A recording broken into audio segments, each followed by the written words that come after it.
भाग 3. आवाजाच्या सावल्या. रात्र बरीच पुढे सरकली होती. आकाशात ढग जमले होते.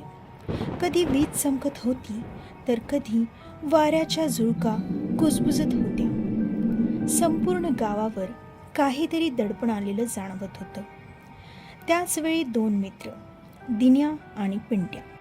दिन्या जवळजवळ 35 वर्षांचा होता आणि पिंट्याचं वय 30 वर्ष होतं.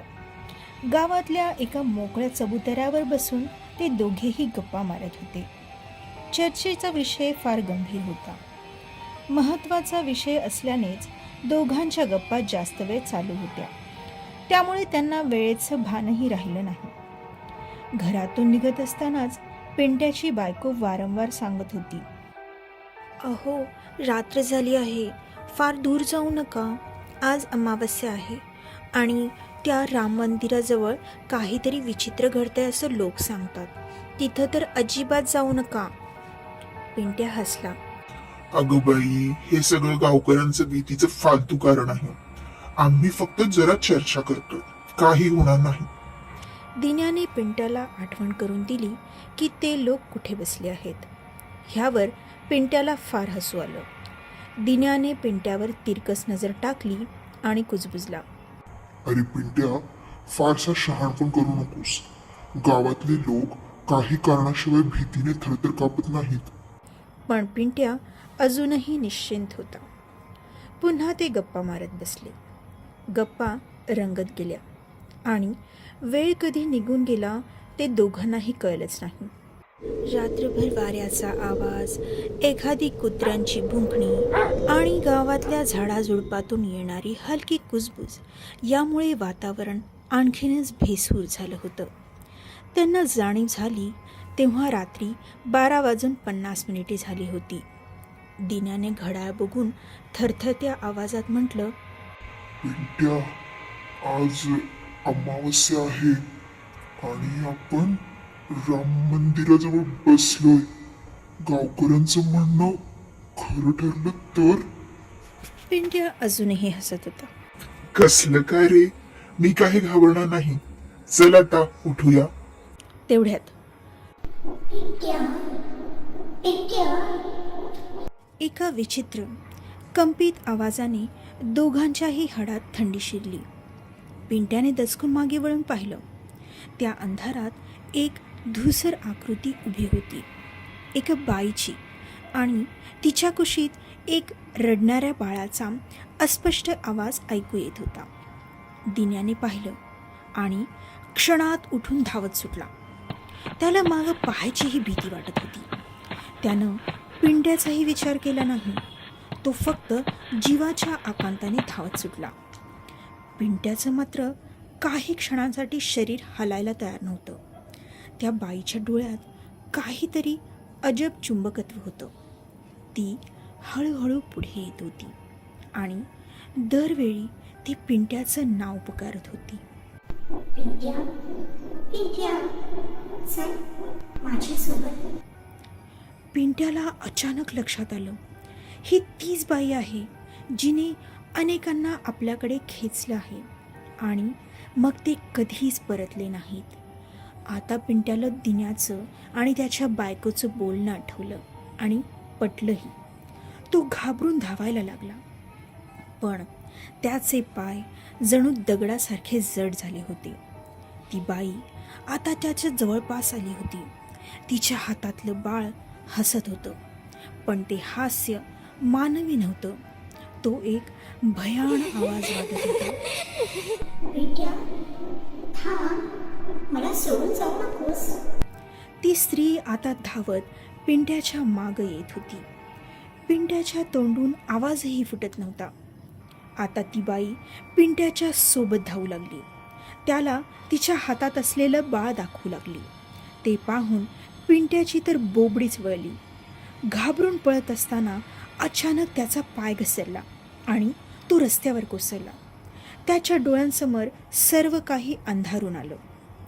त्यानंतर काय झालं कोणाला काहीच पत्ता लागला नाही, कारण पिंट्यासोबत काय घडलं हे फक्त दिन्या आणि स्वतः पिंट्याला माहीत होतं.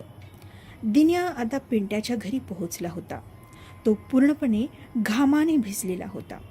घाबरत घाबरत त्याने ताबडतोब पिंट्याच्या कुटुंबाला सर्व काही सांगितलं. हे ऐकून सगळे घाबरले.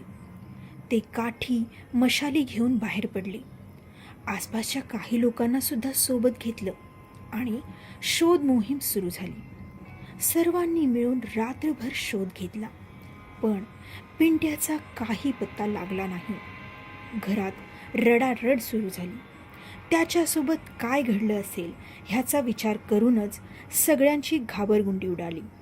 सर्वजण जागूनच होते. कुणाचाच डोळ्याला डोळा लागत नाही. आता सकाळचे 5 वाजत आले होते. पहाट झाल्यावर गावात ही बातमी वादळासारखी पसरली. एकच वर्दळ झाली. सर्व गावकरी एकत्र आले. सर्वांनी मिळून राम मंदिराजवळच्या परिसरात पुन्हा शोध सुरू केला. तेव्हा मंदिराच्या मागच्या बाजूला एका वडाच्या झाडाखाली गवतामध्ये अर्धवट शुद्ध हरपलेल्या अवस्थेत पिंट्या सापडला. त्याचे कपडे फाटलेले होते, शरीरावर ओरखडे होते आणि चेहऱ्यावर भीतीच्या गडद छाया होत्या. सर्वांनी त्याला उचलून घरी आणलं. 2 दिवसांनी तो काहीसा सावरला. माझ्या मागं ती बाई सतत येत होती. पिंट्या कुजबुजला. तिचे डोळे, ते डोळे अजूनही माझ्या डोळ्यासमोर फिरतात. त्याने सांगितलं की ती बाई त्याला तिच्याकडे आकर्षित करत होती. त्याला तिच्या मागं चालायला भाग पाडत होती. ती जणू त्याचं भानच हरवत होती. मी वाचलो कारण फक्त दिन्या धावून गेल्याने मी थोडासा भानावर राहिलो. नाहीतर मी आज जिवंतही राहिलो नसतो, तो अश्रू ढाळत म्हणाला.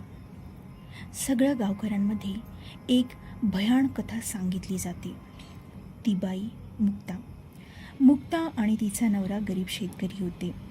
फार मोठं स्वप्न नव्हतं त्यांचं. फक्त एक छोटं कुटुंब सुखाने जगायचं. देवाच्या आशीर्वादाने त्यांच्या संसारात एक नन्हा जीव आला, छोटंसं बाळ. पण नशीब दगा देणारं ठरलं. एका रात्री मुक्ताचा नवरा अचानक आजारी पडला. गावात उपचार नव्हते, दवाखाना लांब होता. ती गोंधळली. रडत रडत बाळाला उराशी धरून मदतीसाठी बाहेर पडली. रात्रीचे 2 वाजत आले होते. अमावस्येची रात्र होती. कडाक्याचं वादळ होतं. ती धावत धावत राम मंदिराकडे आली, कारण गावकरी म्हणायचे तिथे जाऊन देवाकडे मागितलं तर चमत्कार घडतो. ती मंदिरासमोर पोहोचली, पण तिथे कोणीच नव्हतं. तिला वाटलं तिची कुणीच मदत करायला आले नाहीत. येणार तरी कसे?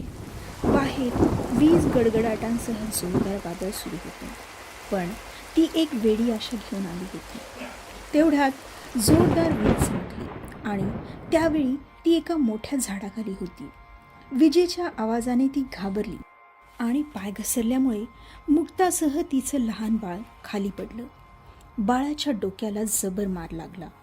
बाळ जोरजोरात रडू लागलं आणि थोड्याच वेळात त्याच जागी ते बाळ मरण पावलं. मुक्ता खूप ओरडली, खूप आक्रोश केला तिने, पण आता काहीच उपयोग नव्हता. तिचं तान्हं बाळ तिला कायमचं सोडून गेलं होतं. ती बाळाला उराशी धरून देवाकडे धावत गेली. तिला काहीच सुचत नव्हतं. मग मंदिराच्या मागे जिथे एक जुनी ओसाड जागा होती तिथं ती बसली. त्या निराश रडणाऱ्या अवस्थेत मुक्तानं आपला शेवटचा श्वास घेतला, कारण तिचा श्वास, तिचं बाळ आता ह्या जगात नव्हतं. गावकऱ्यांनी दुसऱ्या दिवशी तिचं मृत शरीर बाळासकट मंदिराच्या मागे सापडलं. त्यांनी खूप हळहळ व्यक्त केली.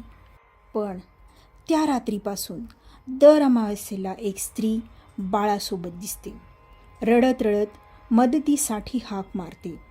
तिचं बाळही मधून रडण्याचा आवाज करतं.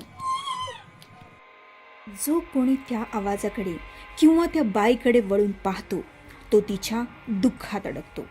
ती त्याला स्वतःकडे खेचते, जणू म्हणते, माझं बाळ.